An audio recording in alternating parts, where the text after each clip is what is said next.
പുതിയ ദിവസത്തിലേക്ക് എല്ലാവർക്കും സ്നേഹപൂർവ്വം സ്വാഗതം. എല്ലാവർക്കും ആദ്യമേ തന്നെ നല്ല ഒരു പ്രഭാതം നേരുകയാണ്. കഥയും കാര്യവും പരിപാടിയിൽ ഇന്നത്തെ ദിവസം നമ്മൾ കേൾക്കുവാൻ പോകുന്നത് ഒരു അപ്പൻ്റെയും മകൻ്റെയും കഥയാണ്. വളരെയേറെ ജോലി തിരക്കുകളുള്ള ഒരു മനുഷ്യനായിരുന്നു അയാൾ.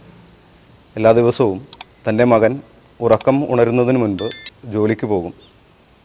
രാത്രി വളരെ വൈകി അവൻ ഉറങ്ങിയതിനു ശേഷമാണ് അയാൾ ജോലിസ്ഥലത്ത് നിന്ന് തിരിച്ചു വരിക. തൻ്റെ മകൻ്റെ കൂടെ വേണ്ടത്ര സമയം ചിലവഴിക്കുവാനായിട്ട് അയാൾക്ക് സാധിച്ചിരുന്നില്ല. ഒരു ദിവസം രാത്രി വൈകി ജോലി കഴിഞ്ഞ് വീട്ടിലേക്ക് തിരിച്ചെത്തുമ്പോൾ തൻ്റെ മകൻ തന്നെ കാത്ത് ഉറങ്ങാതെ ഇരിക്കുന്നത് അയാൾ കണ്ടു.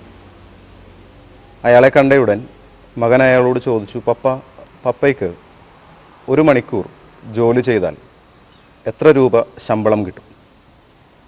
അയാൾ പറഞ്ഞു, എനിക്ക് 1 മണിക്കൂർ ജോലി ചെയ്താൽ 300 രൂപ ശമ്പളം കിട്ടും. ഉടനെ തന്നെ അവൻ അടുത്ത ചോദ്യം ചോദിച്ചു, അങ്ങനെയെങ്കിൽ എനിക്ക് ഒരു 100 രൂപ തരാമോ?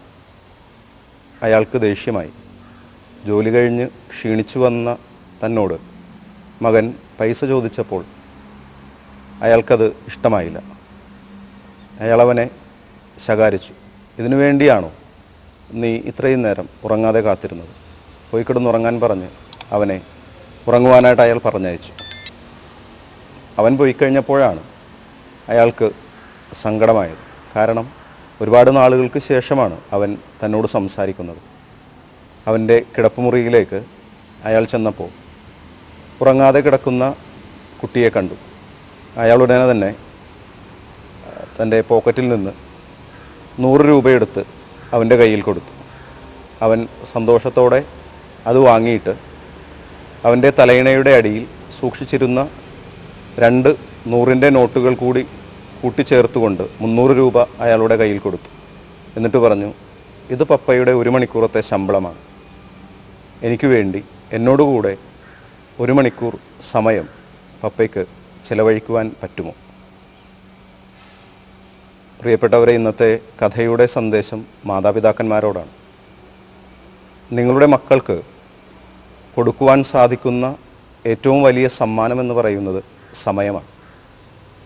ഭൗതികമായ സമ്മാനങ്ങൾ നൽകുന്നതിനേക്കാൾ കൂടുതൽ സന്തോഷം നിങ്ങളവരുമായിട്ട് സമയം ചിലവഴിക്കുമ്പോൾ അവർക്ക് ലഭിക്കും. മക്കളുമായിട്ട് കൂടുതൽ സമയം ചിലവഴിക്കുവാനായിട്ട് പ്രിയപ്പെട്ട മാതാപിതാക്കന്മാർ ശ്രമിക്കുമല്ലോ. പുതിയൊരു കഥയുമായിട്ട് നാളെ വീണ്ടും കാണാം. എല്ലാവർക്കും നല്ല ഒരു ദിവസം സ്നേഹപൂർവ്വം ആശംസിക്കുന്നു.